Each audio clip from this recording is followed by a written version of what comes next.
PHP é conhecido como uma linguagem de programação com imensas funções para trabalhar strings, arrays e outro tipo de valores. Muitas vezes o que acontece é que nós limitamos-nos a utilizar um conjunto muito restrito de funções para tentar chegar sempre ao mesmo resultado, esquecendo que no PHP é como se fosse uma caixa de ferramentas. Existem determinadas funções que nos permitem chegar mais rapidamente ao resultado pretendido. Ora, nós vamos falar durante os próximos vídeos aqui sobre o caso concreto deste conjunto de funções relacionadas com strings que permitem formatar strings e de uma forma mais complexa daquilo que é habitual. Estamos a falar do printf, do sprintf, fprintf, etc. Elas estão ali elencadas, não estão ali eventualmente todas, mas o que interessa saber aqui neste caso é que existem de facto várias funções com uma terminologia ou um nome até bastante semelhante. Reparem que acabam todas em f, ok? F tem a ver com o format, ou o formato, e cuja principal finalidade é o output, ou a gravação em stream, ou o retorno de strings formatadas de acordo com várias regras, ou também conhecidas como diretivas. Ora, estas funções são particularmente complexas porque contêm um leque muito variado de possibilidades de formatação. Nós podemos utilizar com a mesma função um conjunto variado de indicações, regras ou diretivas que vão fazer com que um determinado valor seja apresentado de formas completamente distintas. Nós vamos olhar neste caso aqui para alguns exemplos do printf, mas durante os próximos vídeos desta série nós vamos falar um bocadinho mais em detalhe sobre essas regras, como aplicá-las, como conjugá-las para vocês terem o resultado pretendido. Entretanto, eu deixei ficar aqui apenas um breve resumo de algumas destas funções. Uma serve para mostrar uma string formatada, e quando eu falo em formatado é utilizando um determinado formato, mas com a possibilidade de usarmos um número variável de argumentos. Por exemplo, aqui o sprintf retorna a string, em vez de a mostrar. O vprintf mostra a string formatada, mas ao contrário do printf, permite um array de argumentos e não um número variável de argumentos. Depois temos aqui mais algumas explicações sobre outras funções. Iremos falar sobre elas com certeza no decorrer dos próximos vídeos. O que é importante perceber é que todas estas funções recorrem ao mesmo tipo de formatação. O que é que isto significa? Significa que recorrem ao mesmo tipo de regras para formatar os valores que nós queremos apresentar. E vejamos agora aqui alguns exemplos muito simples. Nós podemos utilizar o caso do printf, por exemplo, para apresentar uma string normal, sem qualquer formatação especial. Ora, obviamente que esta é a função que nós usamos para o echo ou para o print, por exemplo. Portanto, não faz muito sentido usarmos um printf aqui, porque o printf tem outras potencialidades. Por exemplo, imaginem aqui esta situação.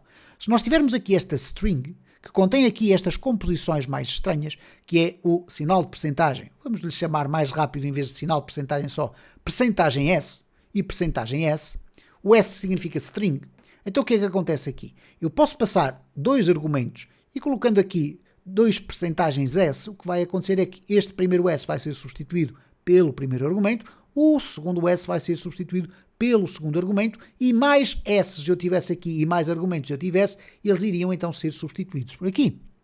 Vejamos ainda uma aplicação um bocadinho mais avançada, que é, por exemplo, temos aqui um valor 65, portanto uma variável inteira, e nós queremos apresentar o código binário desse valor. Poderemos ter alguma funcionalidade na nossa aplicação que necessita que seja apresentado o código binário deste valor. Ora, eu criei aqui um fecheiro à parte, onde nós temos o valor de 65 e temos aqui o print do aqui, percentagem de B binário, ok? E depois temos aqui o valor que queremos apresentar.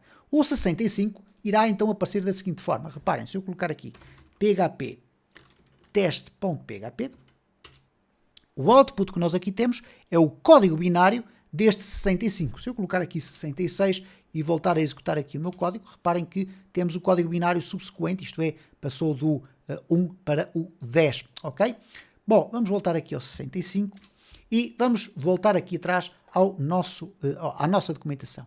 E aqui o que eu tenho é ainda o seguinte, vamos imaginar que nós queremos, em vez de apresentar o percentagem C, ou melhor, percentagem B, apresentamos o percentagem C. Ora, o C vai formatar o mesmo valor, e reparem com a mesma função, mas neste caso para apresentar o código ASCII que é indicado em valor. Bom, o que é o código ASCII? Para quem não sabe, o código ASCII significa, ou ASCII significa American Standard Code for Information Interchange.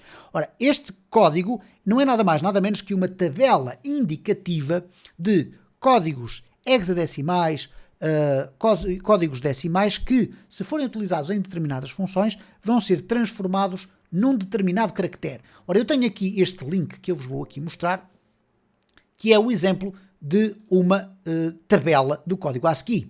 Ok? Vamos abrir aqui o nosso browser.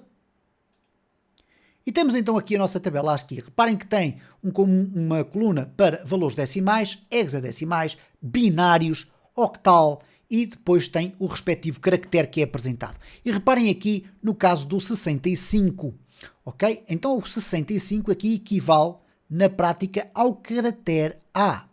Então o que nós temos aqui no nosso código, se eu chegar aqui e alterar o B para C, o 65, como já tiveram ocasião de verificar, não foi escolhido à sorte, foi escolhido propositadamente para quê? Neste caso, em vez de ser agora apresentado o código binário, o percentagem C vai buscar o caractere da tabela de códigos ASCII que corresponde àquele valor. Então, se eu agora fizer aqui um clear para limpar tudo e voltar a correr o meu código, reparem o que é que aparece? Aparece a letra A.